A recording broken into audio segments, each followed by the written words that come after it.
Бәріңе сәлем. Бүгін мен сендерге Cloverfield киносы туралы айтамын. Фильм 2016 жылы шыққан. Видеоны көрмей жатырып, каналға подписаться етуді ұмытпа. Күйеуімен ұрсып қалғаннан кейін Мишель жаңа Орлеанодан Луизианаға кетіп бара жатады. Түнде келе жатқанда радионы қосып қалғанда, жердің көп жерлерінде түсініксіз шұңқырлар пайда болды деп хабарлап жатады. Күйеуі қайта-қайта телефон шалып жатады. Соған қарап келе жатырғанда жолға қарамай ол көлік апатына ұшырайды. Машина бірнеше рет айналып кетеді. Қыз есінен танып қалады. Ол оянғанда бетоннан жасалған бөлмеде жатыр екен. Аяғы қабырғаға байлаулы.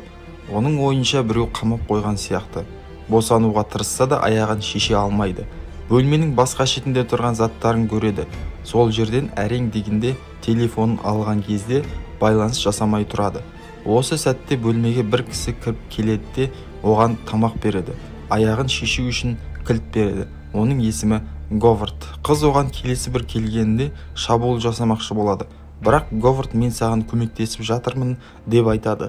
Жолда бір түсініксіз нәрселер шабуыл жасап, мен сені жолдан тауып алып осында әкелдім. Осында қауіпсіз болады дейді. Қыз оған сенбейді. Мына айтып отырғандарыңның бәрін ойдан құрастырып отырсың деп айтады. Говард ашуланып, сен маған кішкене болса да сыпайылық таныт деп арғы бөлмеге шығарады. Ол бөлмеден Эмитті кездестіреді. Ол да аман қалғандардың бірі екен. Қыз Эмитке мен мына кісіге сенбеймін дегенде, Эмит оған сенсең болады, мен әлгі нәрселердің шабуылын өз көзіммен көрдім дейді. Және осы бункерге өзі қашып келгенін айтады.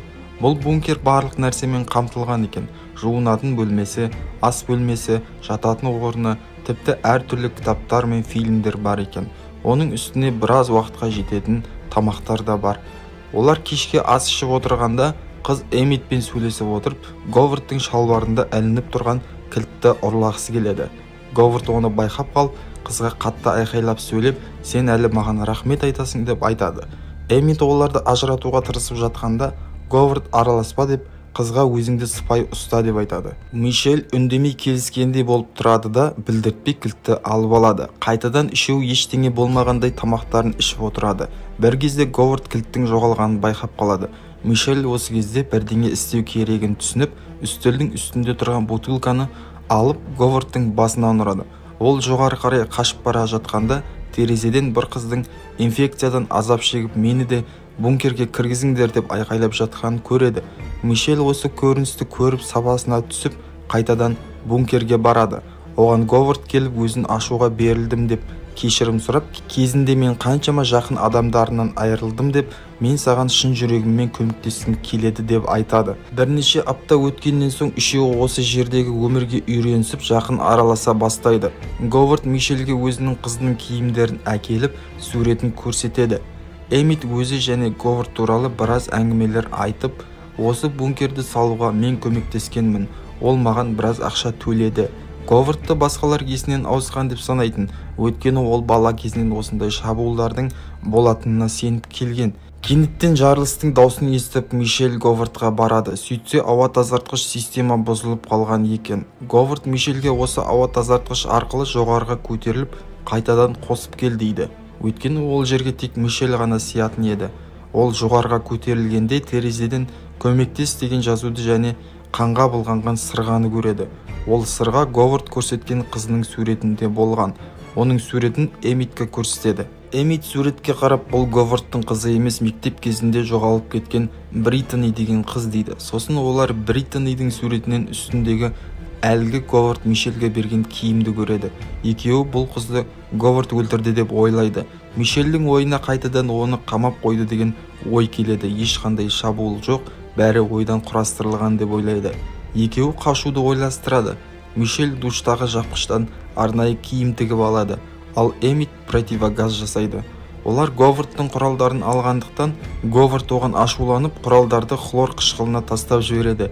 Эмит Мишельді қорғамақ болып, бар кінәні өзіне алып, бұл құралдарды қару жасау үшін алдым дейді. Сол кезде Говард оны еш ойланбастан атып тастайды. Мишель бункерінде отырып, әлгі киімін тезірек бітіргісі келіп отырғанда, Говард кіріп келеді. Говард оған енді біз отбасымыз, бізге ешкім кедергі келтірмейді деп оған жақындағысы келеді. Мишель қашып шығып, артынан Говард келе жатқанда, әлгі хлор қышқылын алдына төгіп жібереді. Говард қатты жараланып, аяқ астынан өрт шығып кетеді. Мишель ауа тазартқыш арқылы келе жатқанда, Говард оған әр жерінен пышақ сұғып жатады. Қыз әупірімдеп сол жерден аман шығады да, костюмін киіп сыртқы есікке жақындағанда, құлыпты көріп, оны азот баллонымен сындырмақшы болады. Ойы сәтті болып сыртқа шығады. Сыртта келе жатырып, ол түсініксіз аспанда ұшып келе жатқан кемені көреді. Сол кемеге шок болып қарап тұрғанда, әлгі бункер жарылып кетеді. Жарылыс кеменің назарын аударып, кеме бері қарай жүреді. Мишель машинаға мініп қашқысы келеді, бірақ есігін аша алмай тұрғанда сигнал ойнап кетіп, кеменің назарын одан сайын аударады. Тығылатын жер іздеп жүріп сарайға келгенде, ол жерден әлгі сыртта көмек сұраған қыздың өлігін көреді. Соның қалтасынан машинаның кілтін алады. Кемеден түсініксіз жаратылыс осы жерде қарап жүргенде, Мишель машинаны пультімен сигнал қосып жібереді. Түсініксіз жаратылыстың назары сонда ауып кетеді. Мишель қашып шығып бара жатқанда сырттан жүк машинасын көреді. Әлгі жаратылыс ауаға тез таралатын улы газ шығарып жатқанда, Мишель противогазын киіп алып аман қалады. Ол жүк машинасына мініп алады. Сол сәтте кеме жүк машинасын көтеріп жоғары кетіп бара жатқанда, бутылкадан жарылғыш зат дайындап, түсініксіз жаратылыстың аузына лақтырып жібереді. Кеме жүк машинасымен бірге жерге құлайды. Мишель аман қалып, есін жинап машинасымен кетіп қалады. Жолда радионы қосады. Радиода оңтүстік жағалауда адамзат өзге ғалымшарлықтарды жеңді. Хьюстонда адамдар бар деп хабарлап жатады. Бірден тоқтай қалып, хабарламаны толық тыңдап тұрғанда, жолдың шетінен Хьюстон деген белгі тұрады. Мишель сол жаққа қарай бұрылып жүріп кетеді. Сіздер қалай ойлайсыздар? Говард шынымен көмектескісі келді ме? Әлде ол басы кеткен ауру кісі болды ма? Комментарийге жаза кетіңіздер. Достар, осы секілді қызықты видеоларды көргілеріңіз келсе, каналға жазылып, лайк басып, комментарий қалдырыңыздар. Келесіде кездескенше.